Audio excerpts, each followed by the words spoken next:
We're going live, and I'm going to check my phone just to make sure we are live All right. because sometimes it doesn't catch up with us or we're on a delay or something like that. Yeah, I think it's a delay. It's like, So let me just check.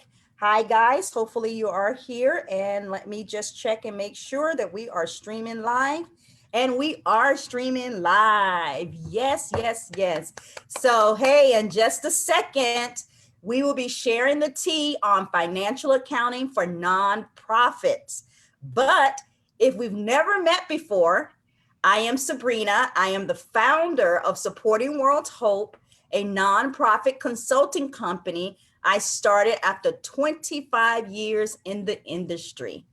And we have with us today Chyla Graham, CPA with CNRG Account Advisory LLC. So before we get started though, can you click the heart or the like button or the care button or any button you want if you can hear me loud and clear, and let me know where you're watching from, even if you're watching in rebroadcast. This is going to help us with our Facebook algorithms. So I'm gonna look down at my phone. I see I have a couple of people joining in right now. Give me a heart or like, just so I can call you out, so I can say thank you for joining us. It will be, I love acknowledging people who invest in themselves, who show up to listen in and to get their organizations better. So, with that being in mind, I am going to look down at my phone and see. Thank y'all for joining us. So, Chyla, did I say your name right? no. I know I didn't. When we were talking, I did. And then I was You like, did. no, I just messed it up. Chyla. Kyla. Say it one more time for me. Kyla. Kyla. Okay, so my best friend's daughter name is Kaya. Yeah, just throw an L So in there. yeah, just throw an L in there. So tell me a little bit about yourself and your experience. Yes. So I have been working in the nonprofit space almost 20 years, which I was like, that feels so wild to say. But I've just had a range of experiences. So I've worked as an auditor. So once I graduated college, I was just like, I'm nosy. I tell people, I was like, I like to know what's going on with people and organizations. And so I started as an auditor for nonprofits, understanding like what's happening on the back end and feeling like I was doing a lot of casting of judgment. But what I found that I loved was when clients would call me before the audit and say, hey, we have a question or we're trying to do this thing, and being able to give them advice beforehand. So I left audits, went as work, I worked as a director of finance and loved that. But the auditor and me got bored and was just like, you want me to sit here every day? Okay, that's cool. But we already set the things up. They work. Just do the things. And so that's what led me to start Synergy Accounting Advisory. So we started Synergy. I started Synergy almost 5 years, not almost, but just over 5 years ago. Started Synergy with the sole purpose of I wanted to support small nonprofits because what I would see is that they had people who were committed to the mission, but didn't necessarily have either the expertise to do the nonprofit work because it's slightly different than for profit, or they didn't have the time to do the work. And so they were like, I have 7 jobs. This just happens to be one of them. And so I wanted to be able to say, okay, Synergy can be that company that you can say, hey, we have this thing going on. Can you help us? Can we support you? And so that is what that's the journey of me and Synergy. And yeah, it's been fun. It's been interesting to be like, oh, we have some clients now. I'm able to be like, we've seen you grow. You're so big now. And like watching them grow along with us has been so much fun. Yeah, it's so interesting that we were talking about that before. I feel like because you're so out there that I know you because I see you on Instagram, I see you in all the other groups, and you help so many nonprofits because you know that audit, that 990, all of those financial stuff is just so needed to set a strong foundation. So I see you out there on LinkedIn, just really helping people. So I feel like I kind of knew you in advance of this. So it's pretty interesting. But I think that, like you said, a lot of small nonprofits struggle with this. And so I'm just so grateful that you're here. And I have a set of questions for you that I know I struggled with when I was running my nonprofit, and just, questions that I see out there about financial accounting for nonprofits. So I want to get into those questions since I have the expert here. Let's So do it. my first question is, what is the difference between for-profit and nonprofit financial statements? So the biggest difference is actually what they're called. So the language that gets used in the nonprofit space is very different than in the for-profit space. So for example, the balance sheet. So when the nonprofits in the for-profit space, we hear balance sheet, we don't think anything of it. In the nonprofit, they call it the statement of financial position. It's where are you right now? So I like to think of that. It's what do you have? So your assets, cash, investments, versus who do you owe, your liabilities, and then what are you worth? And that's your ending net assets. So that's one piece. And then the other big piece is the statement of activity. So in the for-profit space, they call that the income statement. In the nonprofit statement, they're like, what did you do? So how did you bring in money? How did you spend money? So it's what was your activity? And so I think that understanding the language helps people say, okay, what am I looking for?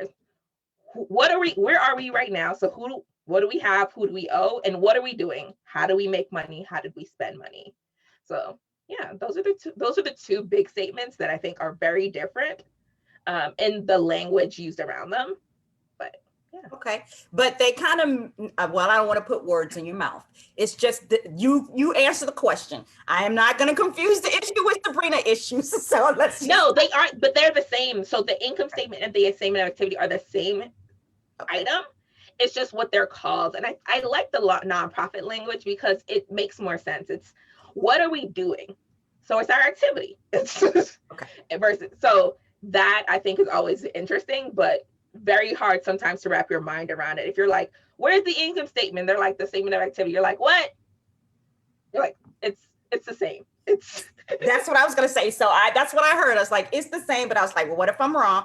Let me not say anything, but I got it. Okay, good. So what financial policy should a nonprofit have in place?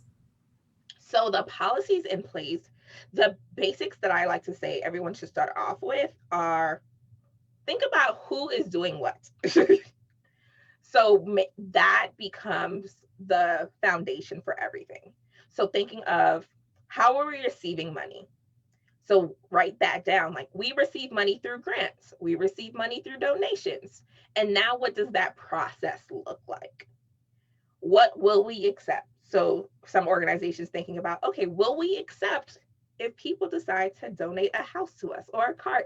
So that becomes really big picture, but it's important because when you start to think about those other types of what types of donations are we going to get, you might decide, actually, a car is too much work. Like, if we're not going to use the car for ourselves, is that really where we want to go? So really think about that bucket of like, how will we get money? And then how are we going to spend money? If we're going to have vendors, what is the process going to be? Are they going to have to submit a proposal? What paperwork do they need to submit when we're going to process their payments? How are we going to process payments?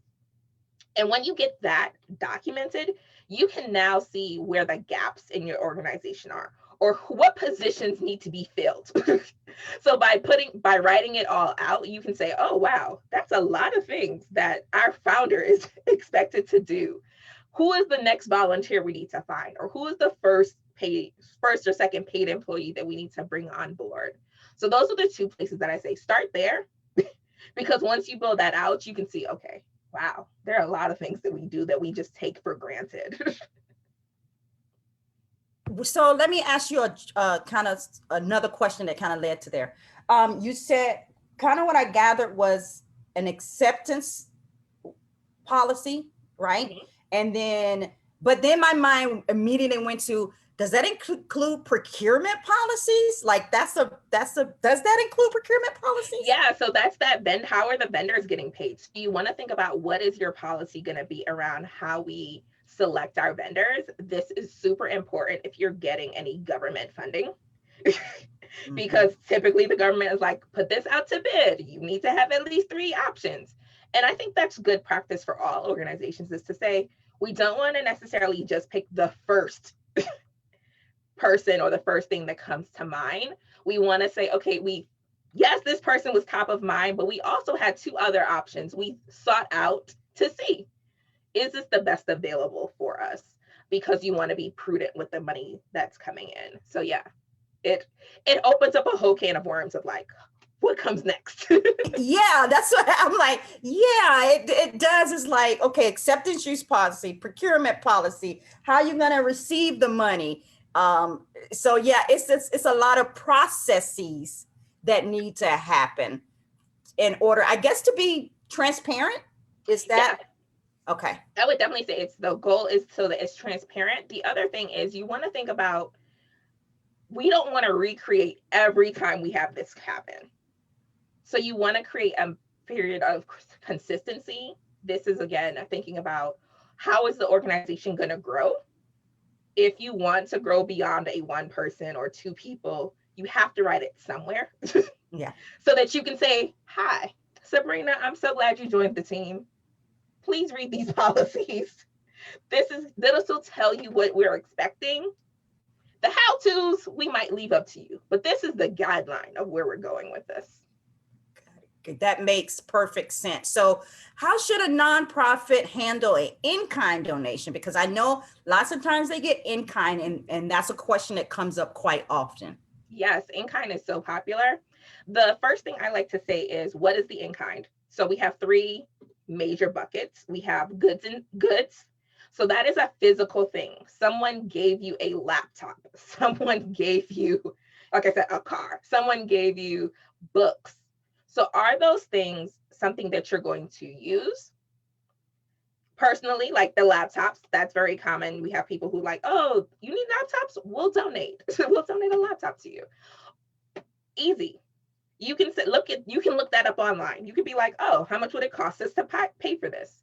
And record that value internally to say, okay, we got a laptop. It was worth 15,000, not 15, no laptops worth 15,000 people.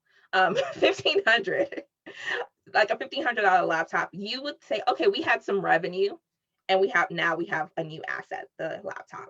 For the donor side though, you would just say, thank you for your gift. You leave that up to them to talk to their accountant to come up with what that value is. You do not tell them, your laptop was, this is the best laptop we have. You don't make those types of statements. You just say thank you, we appreciate it, and you move on. For services, that in that case, that is when someone is donating their time to do something that they are skilled at.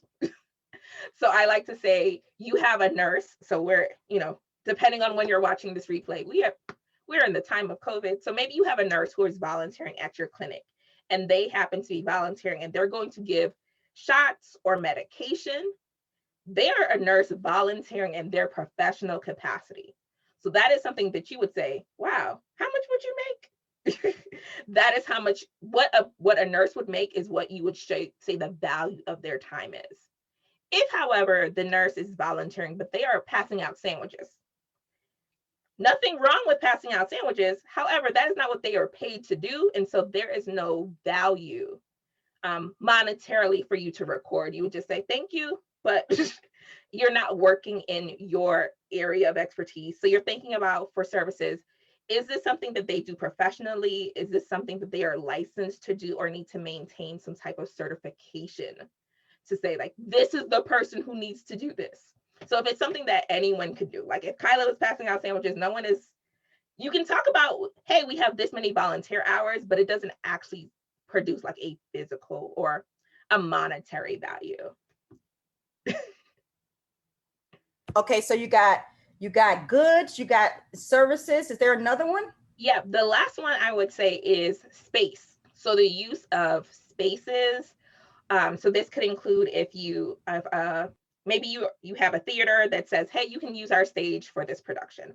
Or you're having an event, eventually will be in person at some point. You're having an event and they say you can have this space. Or you don't rent a space, maybe a church or another organization donate space for you to use. What you would say in that case is, what would we have paid if we had to rent this space? So we've seen clients reach out to realtors to say, hey, we're getting this space. This is the area. And they allow a realtor to just say, this is what this would go for in this area if you had to pay rent. Or if they already rent out, so if that church is already renting space, they already have their rates, you could say, okay, what would we have paid if you didn't give it to us for free? And you record that value, because it's important that people understand that you don't exist for free. Like, it would cost something if no one gave it to you. And so it's important to reflect, hi, this space of $12,000 a year, we would need actual cash. So please. I got a question. So when you say record that value, where do you record it at? Yes. So you record it in your financial records. So your bookkeeper or your accountant, if you told them what the value is, they will go ahead and make those entries so that when your financials get produced, you can see, okay, if we needed to think of how much it costs to run this organization, we now know, what does rent cost? What does it cost for us to hire a nurse to do this? Or maybe we have an attorney on the board who looks over contracts and doesn't charge us. What would it cost us if we had to pay that attorney? And so those types of things you want to think of. If no one was to donate to us and we still said we're committed to getting this done in a professional manner, what would it cost? What would we pay? That is interesting. I'm glad you're the expert. I'm glad these questions have come up. So, when does a nonprofit have to file an annual audit? So that depends by state. So each state is different. Some states don't require an audit at all. And some states say after you get over 200,000, you need to do an audit, or 500,000, you need to do an audit. So here in Colorado, where I'm based, our Colorado does not require an annual audit.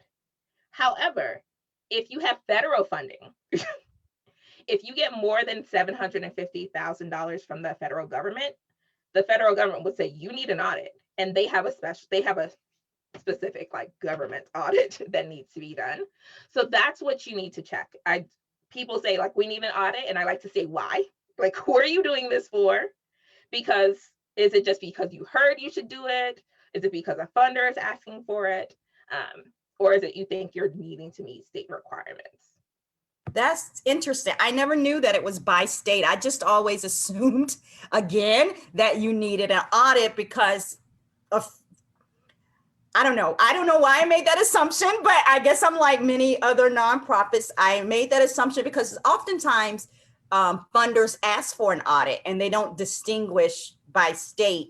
And so I just assumed, again, that you would need an audit. So that's very interesting. So if you're just joining us, welcome to this broadcast. We're currently talking about financial auditing for nonprofits, and we've just covered what's the difference between for-profit and nonprofit financial statements.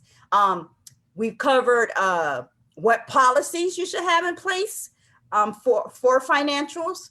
We've covered how to handle in-kind donations, which is very interesting.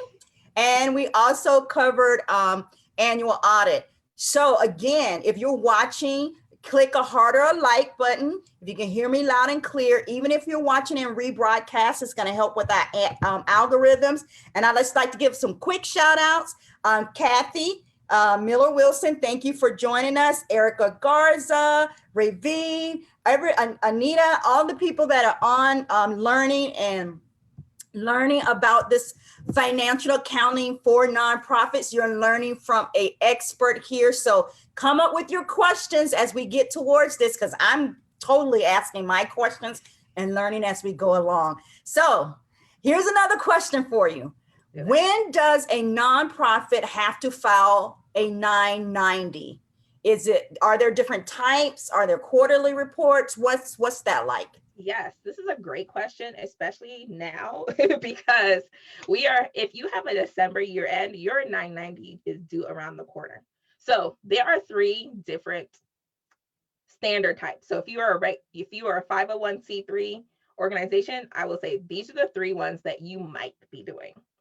So you can do, if you are a small organization, that means you have less than $50,000 of revenue.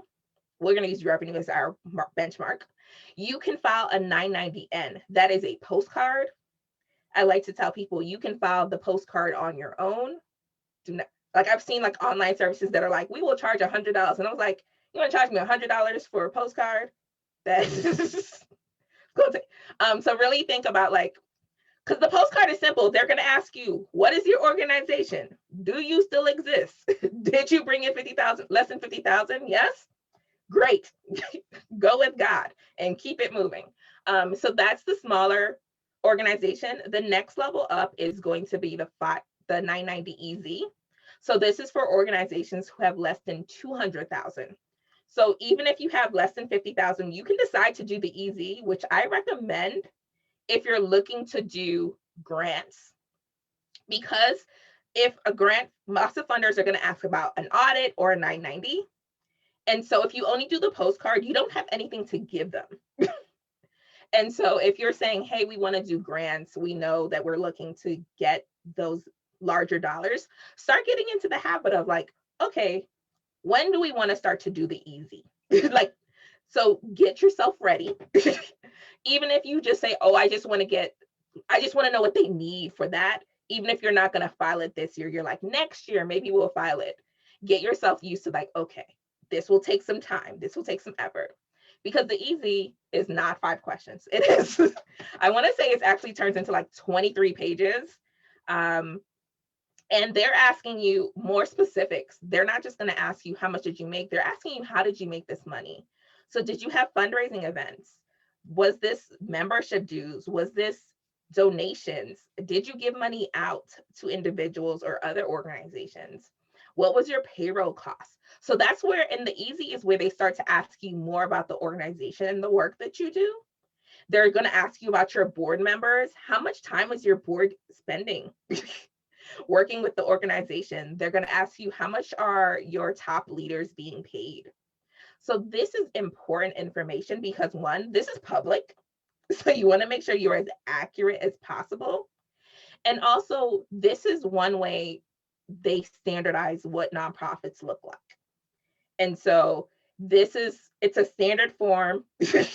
You're dropping in numbers. It's not to say you're just dropping in numbers, but it's so that they can compare organization to organization. That's why I say, if you're looking to do grants, it's helpful for you to do this, because if they're comparing you with another organization, this is what they're going to look up.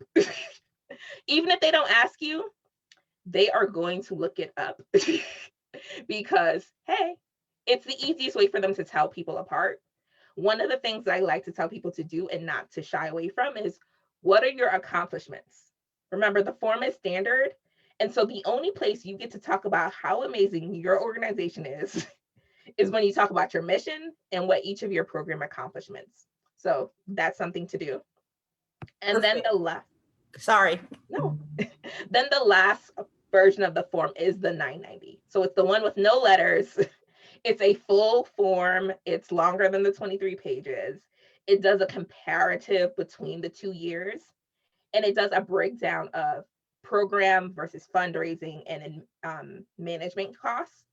And so that is more in depth. It requires that you put in the effort to say, well, how are we allocating these costs? And so those are the forms. As your organization grows, the form grows with you. And that's just something that you should just keep in mind, is as we grow, what's the sort of thing that we need to start tracking so that we can be better prepared to file the forms. That is such a great tip. Thank you for that one, because I'm a board member for a very small very small nonprofit, less than $50,000. But we were going to do It's due May 15th, right? Yep. So if you have a December year Yes. end, it's May 15th. Okay. We were going to do the 990 in, but now that you said, I'll look at the 990 easy because we're considering grants. So that's a very good tip that I had not thought of. So thank you for that. My next question is, can a nonprofit have a net income?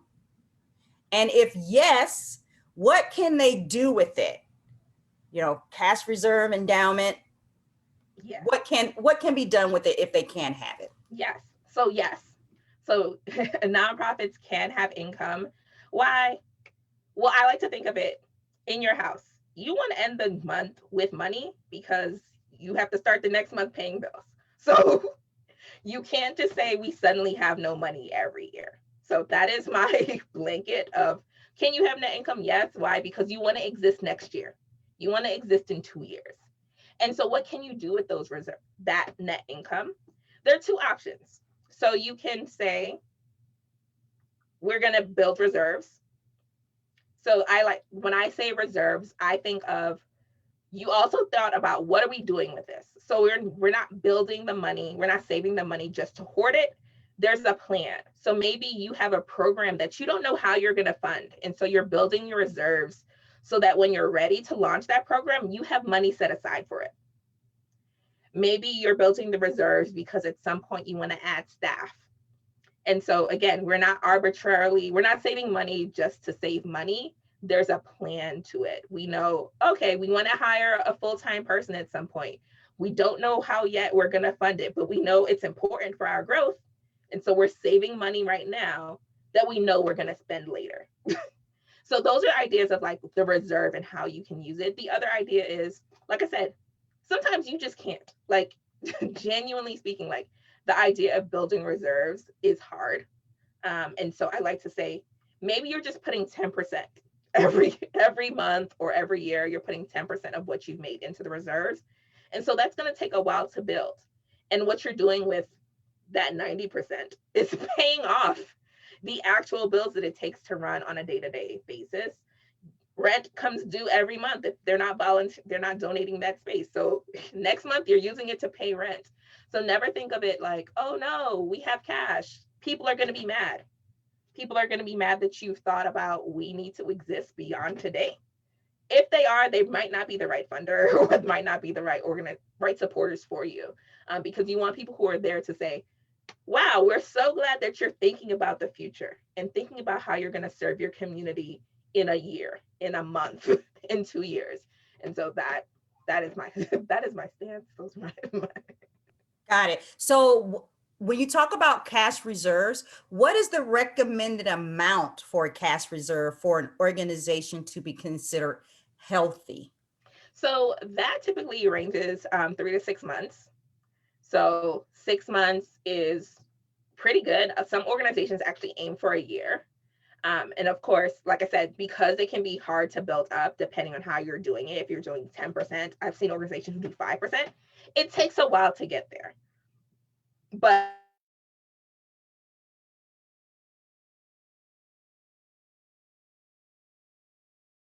you're not donating any money. Could you go 3 months and still pay your staff and still provide the services to the community? And thinking about it in that way of what would make you anxious, I think. So I think 3 to 6 is a good like baseline. And then as your organization grows, you can determine, oh, we know the summer, lots of organizations, the summer is a tough time. And so having at least 3 months helps them get through the summer. And so that's why they're like, okay, 3 months is our minimum, because we know come July, we hit the bottom. And so really, as your organization grows, you start to see those trends and those patterns and can say, we actually need 6 months. We actually need a full year because we know the ebbs and flows. That makes a perfect sense. And so I guess with the cash reserve, I agree with you on the funders, because think about it. If nonprofits were kind of thinking about cash reserves before this pandemic, nobody saw this pandemic like Mhm. coming, then Yeah. they would have known the anxiety might have been a little bit less if you knew you had 3 months or 6 months cash reserve, Yeah. right?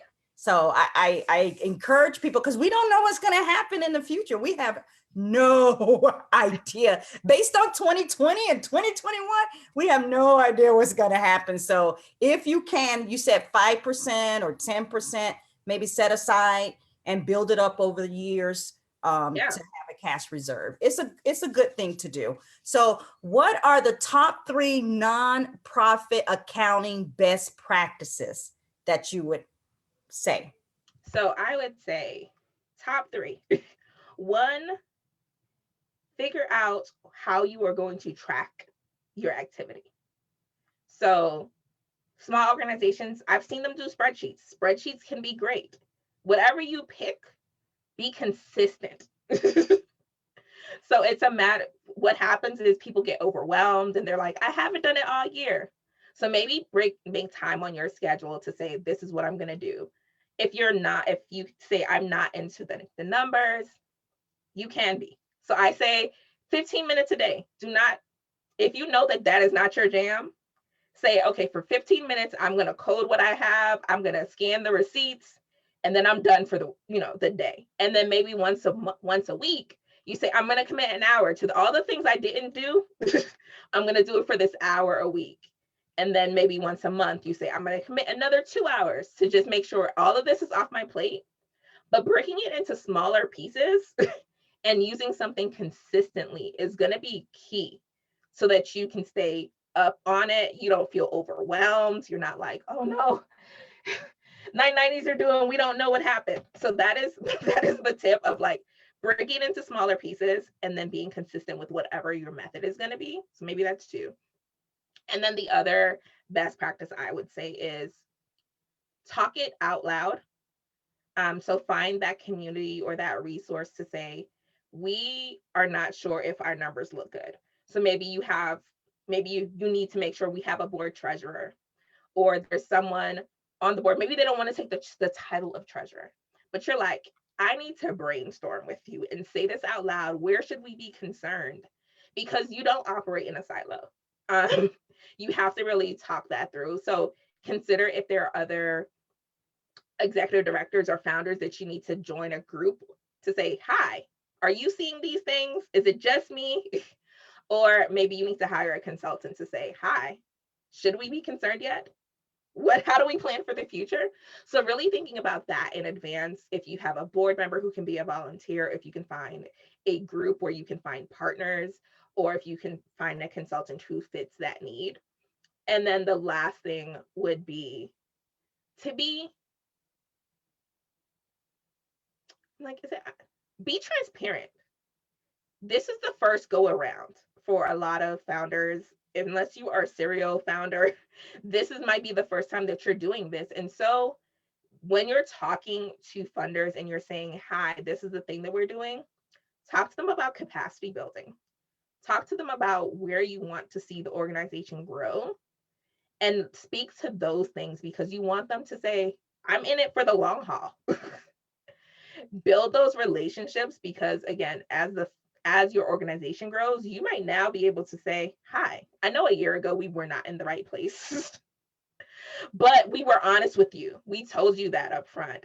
We are now doing better and we want to talk to you. We have a client who at the end of the year got a call from a funder and was just like, hey, we want to give you some money. They didn't apply for it, but the funder had seen the work that they had been doing. They had been doing the work. And so the funder saw the growth. It was a funder that they had applied to before. And so they'd also seen the financial records. So recognizing that this is a relationship you're building with your accountant, with the funders, and you want to be as open with them. Keep something secret. Like, not everything needs to be, but you want to say, hi, we're not just looking for a one-time donation, or we're not just looking for one-time support. We're looking to see how we can improve and how we can grow. And so how can what if we got turned down for the grant? Why? Talk to your accountant now about the why, and so you can say, okay, if it was a financial issue, what are we going to fix now? So that's that transparency of like, asking, hey, what do we need to do? Like, I want to do better next year. I'm coming back to you next year. So tell me what I did wrong so I can fix it. And then using that as the way you gauge your growth. So That's an awesome answer. Getting better, being consistent, transparency, capacity, all of those things. That's an awesome answer. So thank you for that. I have one more question, and then we're going to see if we have any questions from the group. So I want the group to start getting their mind right, put their questions in if they have any. But what is the recommended percentage for expense allocations, programs versus fundraising versus admin management? so I would say it depends. Uh, because it depends on the year. There's some years that you're really heavy in fundraising because you know you're trying to grow a program. You know you're trying to do a thing.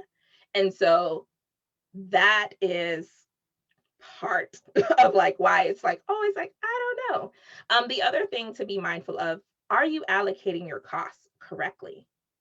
So sometimes, especially small groups, small organizations, they say, okay, all of the funders' time is management, or all of it is fundraising. Is it?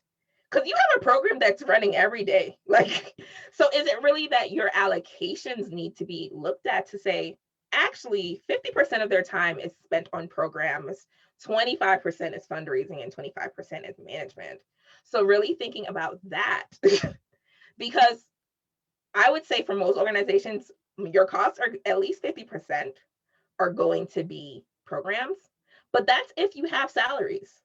Maybe you don't have salaries. Maybe you're a volunteer run and your percentage is actually smaller because you're spending a lot of you could be spending $1,000 on fundraising and you only spend $500 on programs because you're doing this outside. You don't need to pay rent. You're getting all the materials donated. So it's an odd mix of is it really? But I would say for most places, if you have staff that are being paid, you would say at least 50% is program. I would probably say you should probably be closer to maybe 60 or 70. Um, Again, it depends on the season of your organization, on if you're doing a really big push for maybe you want a new space, or maybe you're trying to get fundraising for a new program. And then the other piece is the management. Your management is typically going to be probably 25 to probably not more than 25, but again, it's going to depend on who is your staff and how is their time being allocated. There are certain staff members that they never get to go anywhere. Accounting, we are always going to be management costs. So it doesn't matter, like, even if I'm involved in the programs a little bit, those are, management costs. And so really thinking about, okay, where's time being spent? Have we really thought about how people who are not solely accounting, how are their time being split amongst programs, so that you can say, okay, realistically speaking, we actually know what this is. And then fundraising, that fluctuates. Is probably for most organizations going to be at least in the 15% ballpark. But you have to think, is this a high fundraising year? So we know organizations who they do a major fundraising every other year. So every other year, they're going to have a swing in like how much of their expenses are fundraising related, because they know we got this thing. We can't push it every year, like capacity wise, that's too much. So every other year, they just know, okay, that's going to be a spike that we see, and we accept that. I do have a question, a follow-up question, because it was one of the things that I would often struggle with, because if you read and kind of research, especially when you're applying for grants and foundation grants, they tell you they basically say your fundraising shouldn't be more than this percent, or they judge you. Let's just say like that. Yes. They judge you if it's your fundraising percentage is high. They want it more like the program. In my case, yes, as the CEO of the organization, I did spend time in programs. So I tried to document and make sure that just because I held the title of executive director or CEO, that everything didn't go into fundraising or admin. I counted the time that I went into program. But what is it that most foundations or funders look at? What is that percentage that they look at? I actually don't know. I don't know what the funders look at, but I like to think of, you can check what other organizations in your space are doing to see, okay, at least where do we stand? Maybe where do we fare compared to other organizations? That's why it's really helpful to do the 990, because that's how you know what those percentages are. That it never comes up like if you're not actually looking, and recognizing the bigger the organization, the smaller some of those fundraising percentages can be, because they have people, they have the longevity, they have that experience that they're, well, yeah, their fundraising is only 7%. Why? Because they've been doing this for 20 years. Like they've got a rhythm. And so not using those other organizations as judgment of yourself, but using it as a benchmark of like, where are we striving to go to? And so that way you have to remember you're new, or you might be new or a couple years in. As you grow, your percentages will adjust accordingly, because you now have, oh, it doesn't take us that long to apply for a grant anymore, because now we have a system. We no longer take 3 weeks for this one grant application. We've got it figured out. So That makes sense. So I have a question here. Ravine asked, if a nonprofit has a negative cash flow, how is that viewed? so that is concerning. So a negative cash flow says, hi, we have to get money in every month. And so that is one of the reasons why having a reserve is helpful, because then at least you could say, okay, yes, we're at a negative, but we built up the money in advance. We knew this was coming. We knew this was possible. And so we do have money that we can tap into. And when you don't have the reserves, what the questions that raise is this organization sustainable? So how is this organization going to fare if they don't get this money? So that's always, a question that comes up, is like, well, if you don't get this money, what will you do? Will you like, and so internally you have to say to yourself is, what is our tipping point? What is the point where we say, one, we're going to tap into reserves? So is it that we've hit 3 months of we're not hitting of negatives, we're going to tap into reserves? Is it when is the point where we need to start collaborating with more organizations? So maybe we can share some costs. Something that we've seen here in Colorado, we have Colorado Gives Day. And what we had one client who went in with several other organizations and got signs on buses. So instead of one organization trying to say, like, how much does it cost to get a sign on a bus? I want to say it was 4 of them. They split the cost. They put all of their names on the bus. The neighborhood saw, so now all 4 of them saw an increase in funding because they split the cost. So thinking about who can we collaborate with, who can we share? We're in the same neighborhood, the same people who need to see art. So that becomes another thing of like, okay, what partnerships do we need to start developing? Becomes like that question. But yeah, I would say negative cash flow means, hi, we could be in trouble. And so what you want to think about is, what is your plan? So coming up with like, okay, we now know we've had these months, we're going to apply for these grants. We're going to have these conversations, figuring out the way out so that you can say to your board members who's responsible for these things, hi, I know it looks a little dire, but we do have a plan. This is what we're working on. This is what's in the pipeline. If you have costs that you can cut, what are they? Answering those questions up front. So I like to think of that as part of your budget process is, if we had to cut costs, where would we cut first? And if you do it before it happens, it's easier to say yes to. So if you said, while we were happy and nothing was wrong, we figured out what our non-negotiables were, then when it is tough, you can say, oh, I know how we address this because we thought about this before. And it feels less stressful because it's less emotion driven and more like, nope, we had a plan. We knew this was a possibility. And so this is what we're going to do. This is going to be how we address this. So Kathy has a question and Yeah. she says, we're looking for a commercial property owner to donate space for a thrift store. We plan to use the revenue to fund our programs. Should we or the commercial property owner include the value of the donated space on tax reporting? So the commercial space owner, they will talk to their accountant to figure out what they need to do. You can get from them the value of, hey, if you were to rent this out, what would it be?